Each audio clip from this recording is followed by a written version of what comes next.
তাফসীরে ফি জিলালিল কোরআন থেকে বলছি, মুফাসসির লিখেছেন আপনি যে মুসলমান না হয়ে মরবেন না, মুসলমান আপনি বুঝবেন কি করে? এখন প্রশ্ন আসতে পারে মুসলমান কি হয়ে বসবো, মানে আমি ছোটবেলায় মুসলমানই দিয়েছি। আরে ভাই, ছোটবেলায় তো ছাগলও মুসলমানই দেয়, তাই না? ছাগলকে আপনি মুসলমান বলেন?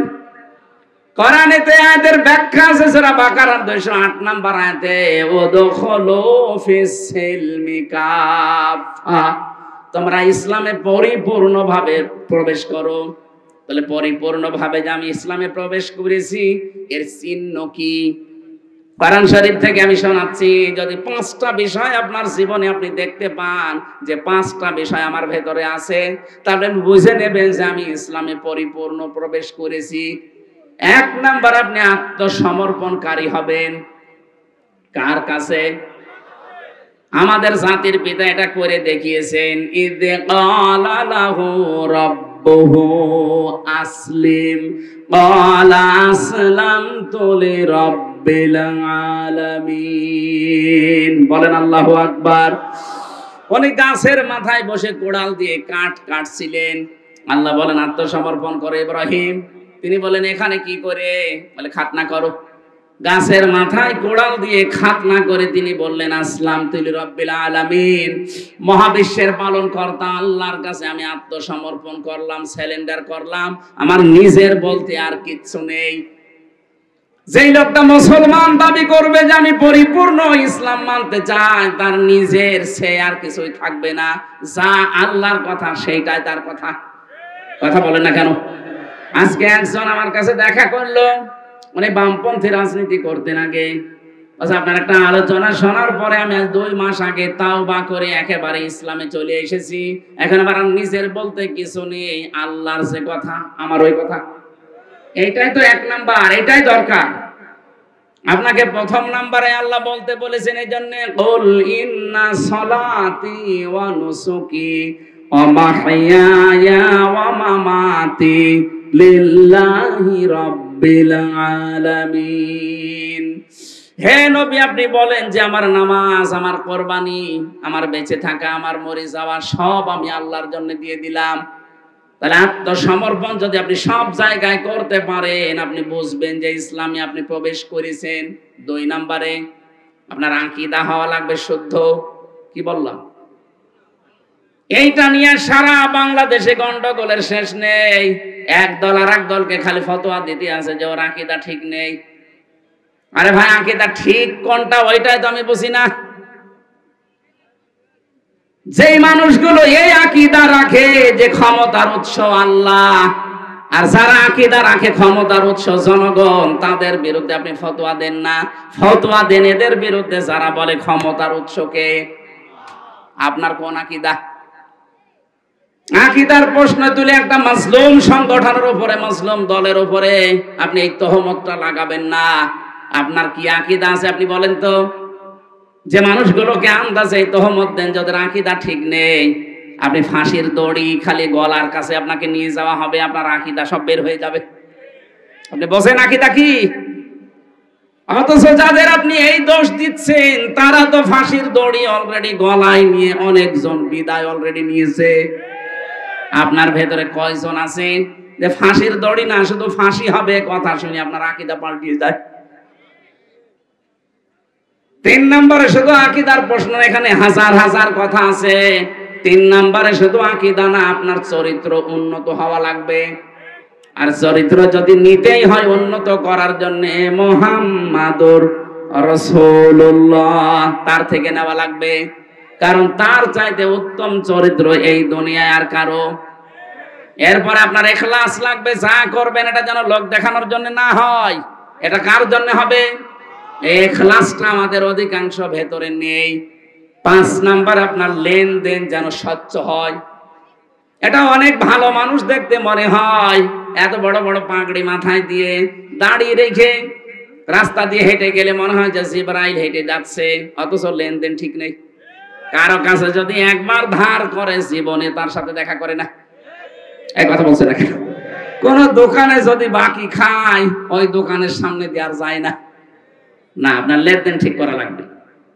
এই 5টা বিষয় যখন আপনি দেখবেন যে আমি মেনে চলতে পারছি, 1 নম্বরে আত্মসমর্পণ আল্লাহর কাছে, 2 নম্বরে আপনার ইখলাস লাগবে, 3 নম্বরে আকীদা বিশুদ্ধ হওয়া লাগবে, 4 নম্বরে চরিত্র হওয়া লাগবে উন্নত, 5 নাম্বার আপনার লেনদেন স্বচ্ছ চলবে।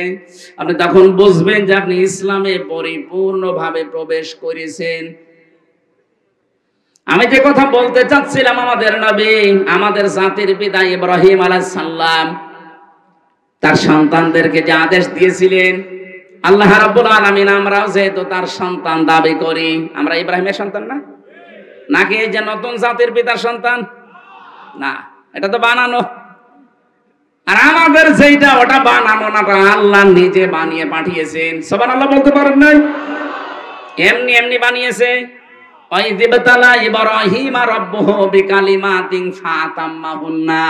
স্মরণ করো ওই সময়ের কথা যখন ইব্রাহিমকে আমি কিছু কালেমার দ্বারা পরীক্ষা করেছিলাম, আর প্রতিটি পরীক্ষায় তোমাদের জাতির পিতা, তোমাদের বাবা ইব্রাহিম পাস করে গেছে।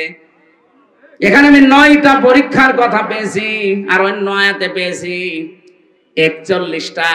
সব মিলে আমাদের জাতির পিতাকে আল্লাহ 50টা পরীক্ষা করেছিলেন পুরা জীবনে। সুবহানাল্লাহ বলতে পারেন না? বলেন তো, বাবাকে যদি আল্লাহ 50টা পরীক্ষা করে, সন্তান হিসাবে আমাদের 2-4টা পরীক্ষা আসবে না? ক্বালা ইন্নী জাইলুকা লিন-নাসি ইমামা। আল্লাহ পাক বলেন, হে ইব্রাহিম, এই পরীক্ষাগুলোতে পাস করার কারণে আমি তোমাকে মানব জাতির ইমাম বানিয়ে দিলাম। উনি বলেছিলেন, ক্বালা ওয়া মিন যুররিয়াতি, হে আল্লাহ, নেতৃত্ব দেওয়া, ইমাম হওয়া, নেতা হওয়া, এটা কি আমি একা, নাকি আমার সন্তানাদি যারা আছে তারাও পাবে এটা? আল্লাহ পাক বলেন, পাবে, তবে লা ইয়ানালু আহাদিস জালিমিন। ইয়ানালু মুজারে, বর্তমান, ভবিষ্যৎ, প্রেজেন্ট, ফিউচার। আহাদিস জালিমিন, জালেমদের প্রতি আমার কোনো অঙ্গীকার নেই। এই আয়াত দিয়ে প্রমাণ হয় জালেমদের জন্য রাজনীতি করার নেতা হওয়া জায়েজ নেই। অথচ এই দেশে যে যত বড় জালেম হয় সে তত বড় নেতা হয়। এখন থেকে আর এটা হবে না ইনশাআল্লাহ। কথা বলেন না কেন? এখন থেকে আর কোন জালেম নেতৃত্বে আসতে পারবে না। ইব্রাহিম নবীকে আল্লাহ 50টা পরীক্ষা করেছিলেন, পুরা কোরআনে আছে ওই 50টা পরীক্ষা। তার ঈমান সম্পর্কে আল্লাহ 10টা পরীক্ষা নিয়েছেন। সূরা আনআমের ভেতরে আছে 69 নম্বর আয়াত থেকে শুরু করে প্রায় 10টা আয়াতে আছে ওই পরীক্ষাগুলো। তার আমল বা কাজ সম্পর্কে আল্লাহ পরীক্ষা নিয়েছেন 30টা। সূরা তাওবা 111 নম্বর 12 নম্বর আয়াতে আছে 10টা। সূরা মুমিনুনের 1 থেকে 11 নম্বর আয়াত পর্যন্ত আছে 10টা। সূরা আহজাবের 35 নম্বর আয়াতে আছে 10টা। এই 30টা, ওদিকে 10, এদিকে 30, 40। আর তার নিজের স্বভাব, এই স্বভাব নিজের শরীর এবং মাথা থেকে শুরু করে পা পর্যন্ত এর ভেতরে নিয়েছেন পরীক্ষা 10টা। এই সব মিলে আমি পুরা কোরআনের হাদিসের ভেতরে পরীক্ষা ওনার জীবনে পেয়েছি 50টা। আল্লাহ পাক 50টা পরীক্ষা নিয়ে তিনি একটাতেও ফেল করেননি, প্রত্যেকটাই পাস করে গেছেন। আমরা তার সন্তান হিসাবে এরকম পরীক্ষাগুলো যদি সামনে আসে আমরাও পাস করার চেষ্টা চালাবো ইনশাআল্লাহ। আমি আর আগাতে পারছি না, কালকের মাহফিলটা অনেক দূরে, চট্টগ্রাম, দিনের বেলা তো এই জন্য এখনই যাওয়া লাগবে, 12টা বেজে যাচ্ছে। আগামীতে আসলে আমি আরো ব্যাখ্যা করে কথা বলবো ইনশাআল্লাহ। আল্লাহুম্মা আমিন। লা ইলাহা ইল্লা আনতা সুবহানাকা ইন্নী কুনতু মিনাজ জালিমিন। আল্লাহুম্মা ইগফিরলি ওয়ারহামনি ওয়াহদিনি ওয়াআফিনি ওয়ারযুকনি ইয়া রাব্বাল আলামিন। আল্লাহ তাআলা কোরআনে কারীম শোনার জন্য আমরা যারা চাতক পাখির মতো বসেছিলাম, আমরা যেভাবে আরম্ভ করেছিলাম, এখনো কয়েক ঘন্টা আমরা কথা বললে কেউ চলে যেত না, কিন্তু চারিদিক থেকে তাকিয়ে আমি শেষ করে দিয়েছি। যতটুকুই বুঝলাম আমাদের জীবনে তুমি আমল করার তৌফিক দাও। সওয়াব যদি দিয়েই থাকো আল্লাহ, কোটি কোটি গুণে বাড়িয়ে দাও। কিয়ামতে যিনি সুপারিশ করবে আমাদের জন্য নবীর রওজায় পৌঁছিয়ে দাও। রব্বুল আলামিন এই মাদ্রাসা যিনি কায়েম করেছিলেন, প্রতিষ্ঠা করেছিলেন ডক্টর মাওলানা মোজাম্মেল হক, এলাকার যাদেরকে সাথে নিয়ে নবীর এই ঘর এবং তোমার ঘর মসজিদ এখানে যারা কায়েম করেছে, আল্লাহ কিয়ামত পর্যন্ত এদেরকে তুমি সহি সালামতে রাখো। যারা ইন্তেকাল করেছে মাফ করে দাও, যারা জীবিত আছে আল্লাহ তুমি হামে ও নাসির হয়ে যাও। এ মাহফিলের সম্মানিত সভাপতি তোমার বান্দা জনাব হাফিজুর রহমানকে কবুল করো।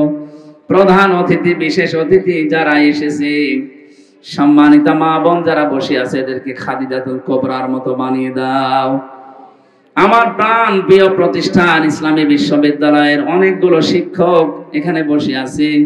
আল্লাহ তাআলা আমার মাথার এই তাজগুলোকে তুমি হায়াতে তাইয়্যিবা সিহাতে কুল্লিয়া দিয়ে দাও। এলাকায় মাটির নিচে যারা ঘুমিয়ে আছে, কোরআনের ইজ্জতে তাদের মাফ করে দাও। আল্লাহুম্মা গফিরলি ওয়ারহামনি ওয়াহদিনি ওয়াআফিনি ওয়ারযুকনি ইয়া রাব্বাল আলামিন। প্রশাসনের যে ভাইরা এসেছে, আল্লাহ তাআলা এদের এই দায়িত্বটা আজকে তুমি ইবাদত হিসাবে কবুল করো। ঝিনাইদহ জেলার ডিসি, এসপি, টিওনো, থানার সম্মানিত ওসি সহ যত পুলিশ সদস্য ভাইরা জেলায় কাজ করছে, আইলাদের বাবা মা আত্মীয় স্বজন ছেড়ে যারা দেশ এবং দশের দায়িত্ব পালন করে, তুমি হামে ও নাসির হয়ে যাও। বারাকাল্লাহু লানা ওয়া লাকুম ফিল কোরআনিল আযীম। মরণ আসলেই যেন আমরা পড়তে পারি লা ইলাহা ইল্লাল্লাহু মুহাম্মাদুর রাসূলুল্লাহ। আসসালামু আলাইকুম।